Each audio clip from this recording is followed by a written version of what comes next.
The NYPD bomb squad running tests on a device discovered outside a police precinct in East Harlem to determine whether it was an actual explosive or not. Yeah, police have a suspect in custody this morning. So here are the latest details on this investigation is NYPD Deputy Commissioner of Public Information, Tarik Sheppard. So great to have you here. Good morning. So let's get into this, right? I mean, this is certainly alarming.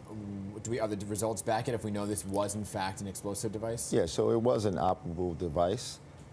I would describe it as and it's being described as a low incendiary device. So capable of causing harm, but not mass casualties. Okay, you said it was an inoperable device? Yes. Okay, gotcha. So what it means is that we're not classifying it as a bomb, okay, but the powder that they were using is capable of causing harm. It's more like powder that you'll find in fireworks. Okay, so can you lay this all out, how this first happened? Because from what I understand, it started out as a domestic situation where two relatives were fighting with each other. Can you talk about that? Yeah, exactly. So I think his cousin went to pick him up. He gets in a vehicle. While they're in that vehicle, he pulls out this device, and he also has a machete in the car with him. At some point, there's some sort of dispute in the car where the cousin is hit with the machete, causing an injury to him, and they then proceed to come to the 25th precinct. When they get in front of the 25th precinct, the cousin jumps out and say, hey, I was assaulted, and he's also got a device in the car. And that's how we get to the response. Did they explain why they were going to the precinct? I think they were going to the precinct, it seems. We're still looking into it, but to get help. The cousin got hit in the head, and also he realized when his cousin pulled out the device that his cousin was probably going through some sort of mental episode, and he went to the 25th to get help. So what do we know about the suspect at this time? Was he known to police prior? And did he live in the area? Yeah, he lives in the area. He was not known to us. But I think after we scrubbed the social media and still taking a look at him now, probably someone just experiencing mental health issues. Some of his social media clearly shows that he's a paranoid individual.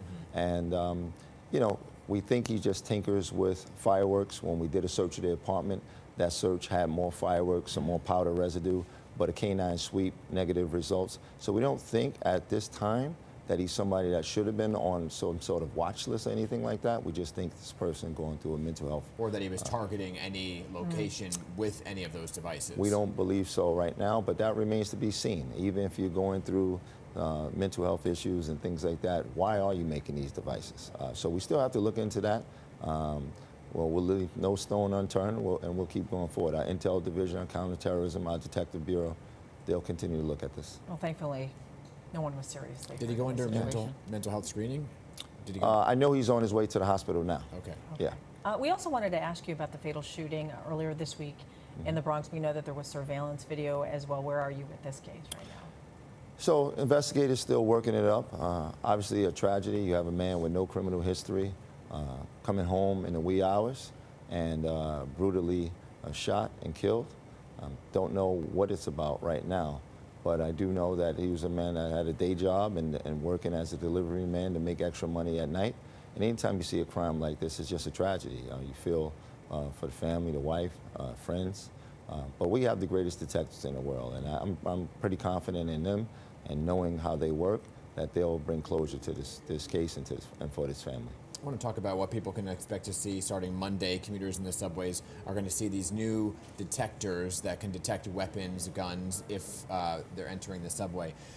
Where are those going to be first and foremost? You know, the report was that there's going to be the larger subway stations, but how many and which ones? Okay, so let's just talk about what this will look like. You have we've been doing bag checks in transit for 20 years, right? This is going to be another layer to that, where we'll use these detectives at the locations where we're doing bag checks. How we're going to roll it out, we'll probably start with just one location, and then we'll move from there. But this is still a pilot. We haven't decided yet, but I don't think it's going to be Monday. I think it'll be sooner than that, either today or tomorrow. We'll pick one location. You don't know the location yet? I might, but I'm not putting it out yet. But we'll decide, and we'll get that location out. It'll be for a few hours, and it'll be the same hours in which we're doing a bag check there.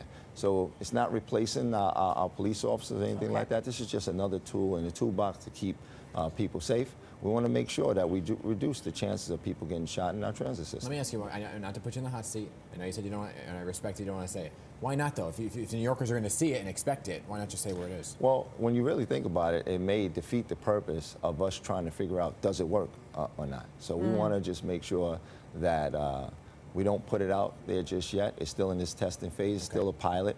And then from there, when we decide to roll this out, if we do decide to roll it out in full force around the city, then we'll start to put out locations. But we're still in that pilot phase, and we'll see. Yeah, potential perpetrators could avoid those stations if they know. Absolutely. Thanks for your time. Thank you.